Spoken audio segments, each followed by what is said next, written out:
everyone, take out your civics book, open page number 60। यहाँ पे हम chapter 5 women change the world, इसका हम पार्ट 4 पढ़ रहे हैं।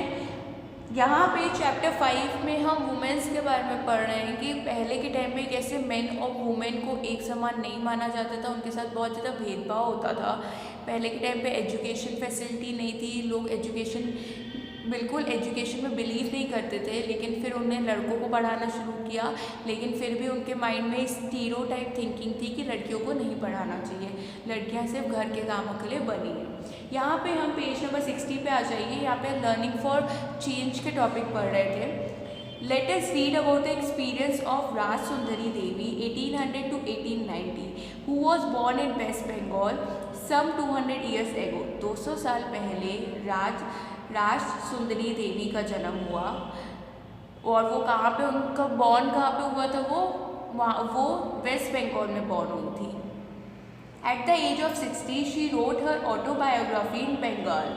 वो जब 60 साल की थी तो उनने अपनी ऑटोबायोग्राफी लिखी। ऑटोबायोग्राफी का मतलब होता है कि जो अपने जीवन शैली के बारे में लिखे, अपने पूरी जीवन के बारे में उन्हें लिखी। और उन्हें कौन सी लैंग्वेज में लिखी? बंगला में।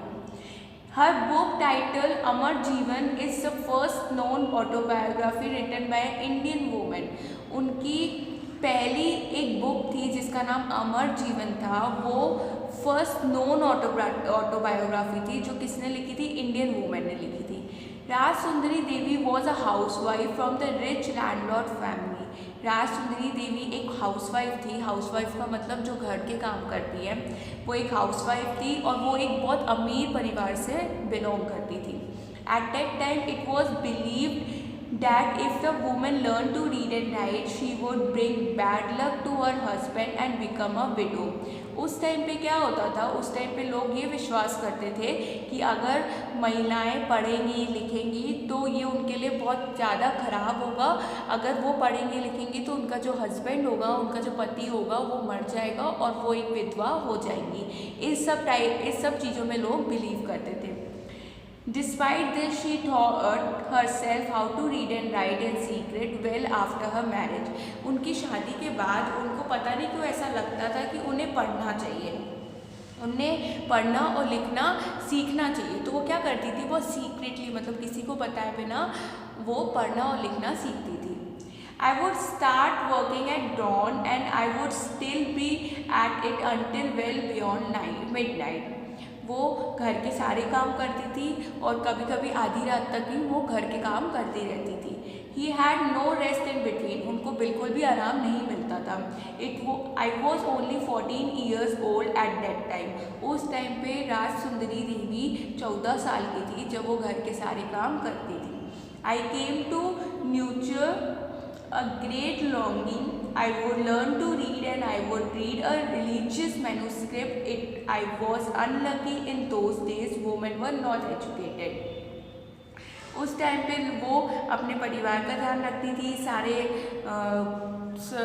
घर के काम करती थी। उस टाइम पे उनके पास एक रिलीजियस मैन्यूस्क्रिप्ट थी। मैन्यूस्क्रिप्ट का यहाँ पे मतलब होता है जो हाथों से लिखी गई हो। तो उनके पास एक रिलीजियस मैन्यूस्क्रिप्ट थी जो वो पढ़ना चाहती थी। और उस टाइम पे वो बहुत ज़्यादा अपने आप को अनलकी मानती थी कि उनने पढ़ाई नहीं की, उनने पढ़ना लिखना नहीं सीखा।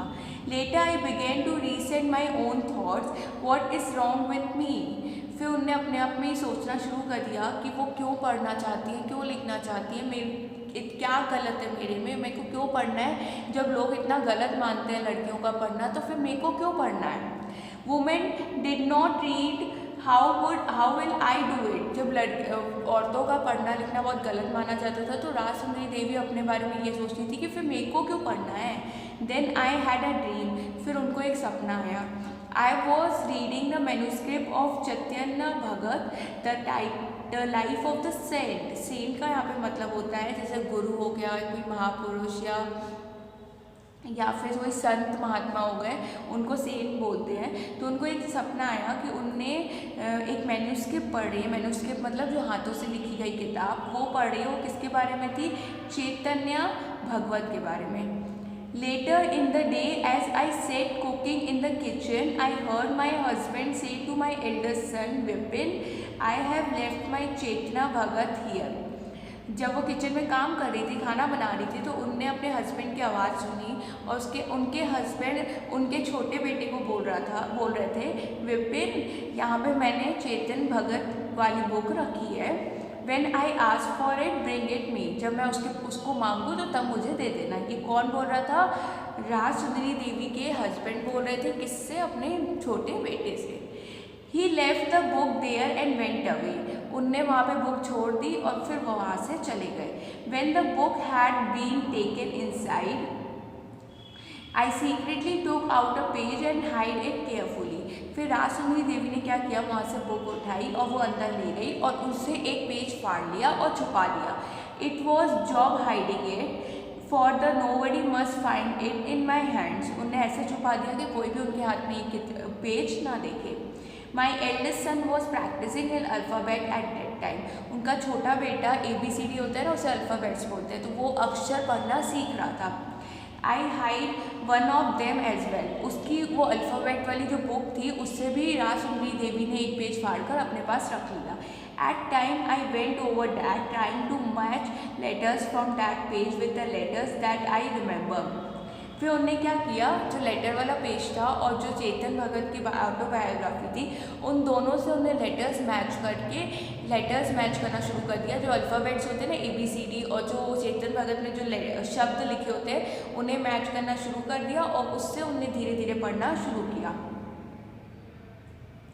I also tried to match the words that I would hear in the course of my days. धीरे धीरे उन्होंने वर्ड्स को भी पढ़ना शुरू किया। With tremendous care and efforts over a long period of time, I learned how to read.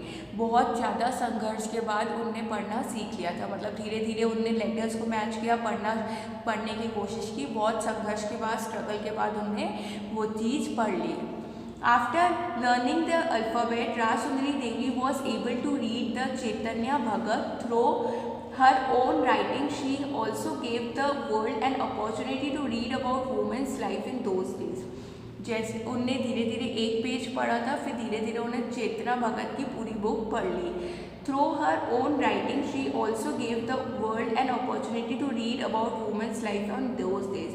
उस time पे जो महिलाओं की ज़िंदगी थी ना, वो कैसी थी, वो सब वो बताना चाहती थी। Rajsundari Devi wrote about her everyday life experience in detail. Rajsundari Devi ने अपनी ऑटोबायोग्राफी में वुमेंस के बारे में लिखा है। वुमेंस उस टाइम पे किस टाइप के संघर्ष के साथ, किन तकलीफ़ों के साथ जा रही थी, उन्हें पढ़ना लिखना नहीं सिखाया जाता था, तो ये सब वो बता रही थी। और वो ये भी बताती थी कि वुमेंस उस टाइम पे कैसी लाइफस्टाइल जीते थे, मतलब वो अपनी ज़िंदगी, अपने डेज को कैसे पास करती थी, कैसे वो पूरा दिन काम करती थी और वो पूरा दिन क्या क्या करती थी, उसके बारे में उन डिटेल में उनने अपनी ऑटोबायोग्राफी में बताया है। There were days when she did not have a moment rest, no time even to sit down to and eat. उन्हें अपनी ऑटोबायोग्राफी में डिटेल में क्या बताया कि वो ऐसे दिन थे जो कि आराम करने का भी टाइम नहीं था और ना ही वो एक ऐसा कोई टाइम था जब वो बैठ के आराम से खा सके। तो वो अपने ऑटोबायोग्राफी में वुमेंस की पास्ट के बारे में बता रही थी। आप पेज नंबर 60 में आओ। यहाँ पे आपको एक चीज़ दी हुई है, Rokeya Sakhawat Hossain and her dreams about Ladyland. ये एक वुमेन का नेम है, उनके बारे में, उनके ड्रीम्स के बारे में, सपनों के बारे में बताया। Rukiya Sawat Hussain was born into a rich family who own a lot of land. जो रुकैया थी ना, वो बहुत ज़्यादा अमीर ख़ानदान से बिलोंग करती थी और जहाँ पे वो, उनके पास बहुत सारी ज़मीन जायदाद थी। Though she knew how to read and write Urdu. उनको लिखना और पढ़ना आता था, लेकिन उर्दू में। She was stop from learning Bangla and English. उन्हें बंगला और इंग्लिश नहीं सिखाया गया था।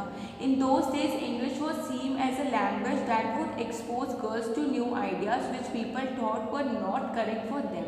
उस टाइम पे क्या होता था, जो इंग्लिश और बंगला लैंग्वेज थी ना, वो सिर्फ लड़कों के लिए था, लड़कियों के लिए नहीं था। क्यों? क्योंकि लोगों को ऐसा लगता था कि वो इंग्लिश लैंग्वेज लड़कियों के लिए ख़राब हो गई, उससे लड़कियों को गलत चीज़ें पता चलेंगी, इसलिए उन्हें नहीं सिखाया जाता था। Therefore, it was mostly boys who were taught English. इसलिए सिर्फ बॉयज़ को, लड़कों को ही इंग्लिश सिखाया जाता था। Ruqya learned to read and write Bangla and English with the support of her elder brother and an elder sister. लेकिन रुकैया ने लिखना और पढ़ना सीखा इंग्लिश में किसके सपोर्ट से? अपने बड़े भाई और अपनी बड़ी बहन के सपोर्ट से. She went on to become a writer. वो राइटर बनना चाहती थी. She wrote a remarkable story titled Sultana's Dream in 1905 to practice her English skills when she was merely 25 years ago.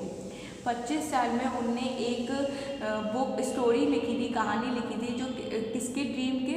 Sultana dream, मतलब उनके सपनों के बारे में थी. कब लिखी थी? 1905 में, जब वो 25 साल की थी.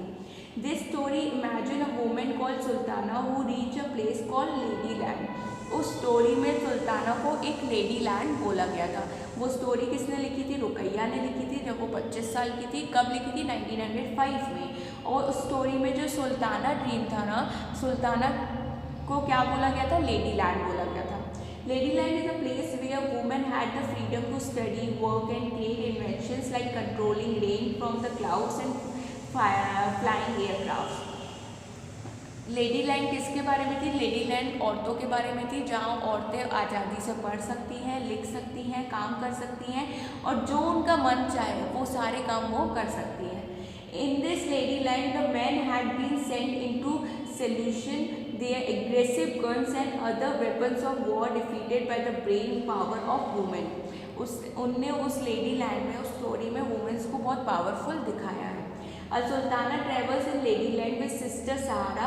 She awakes to realize that she was only a dreaming. Sultana को जो लेडीलैंड का दिखाया गया है ट्रैवल, मतलब उनको पूरा एक ड्रीम की तरह दिखाया गया, सपने की तरफ दिखाया है. फिर उन्हें ये रियलाइज़ किया कि वो उठ गई हैं और ये महसूस किया कि वो एक सिर्फ सपना था. As you see, Ruqayya Shakwata Hussain was dreaming of women flying planes and cars even before girls were being allowed to go to school. Ruqaiya ने क्या ड्रीम देखा? सपना क्या था कि जो वुमेन्स हैं, औरतें हैं, वो हवाई जहाज भी उड़ा रही हैं, कार भी चला रही हैं, जबकि उस टाइम पे जो गर्ल्स थी, लड़कियां थी, उन्हें स्कूल तक नहीं भेजा जाता था पढ़ने के लिए. This was the way in which education and learning has change Rokeya's own life. इसी वजह से रुकैया की सोच, थिंकिंग चेंज हो गई. रुकैया ने पढ़ना लिखना शुरू किया और जिसकी वजह से उसकी लाइफ में पूरी तरह बदल गई. Rukaiya did not stop at getting education just for herself. वो सिर्फ अपने लिए पढ़ना चाहती थी, इसलिए उनने अपना पढ़ना लिखना बंद नहीं किया. Her education gave her the power not only to dream and write but also to do more to help other girls go to school and to build their own dreams. Education से उन्हें ये शक्ति मिलती है कि वो सिर्फ अपने ही सपने नहीं और जो दूसरी लड़कियों के सपने हैं उन्हें भी पूरा कर सके, और सिर्फ वो अपने बारे में या दूसरों के बारे में लिख के नहीं, दूसरों की मदद भी कर सके और दूसरों की जो सपने हैं उसको भी पूरा कर सके. इन 1910 she started a school for girls in Kolkata. 1910 में उन्होंने एक स्कूल स्टार्ट किया जो कि कोलकाता में है और वो सिर्फ गर्ल्स स्कूल था, मतलब लड़कियों के लिए. And to this the school is still functioning. और आज की डेट में भी वो स्कूल चल रहा है. तो ये था रुकैया के बारे में, जिनने अपनी सोच चेंज की, उनने पढ़ना लिखना सीखा और वो चाहती हैं कि वो लोगों की सोच भी बदले और लड़कियों को पढ़ने और लिखने की आज़ादी मिले. Okay, thank you.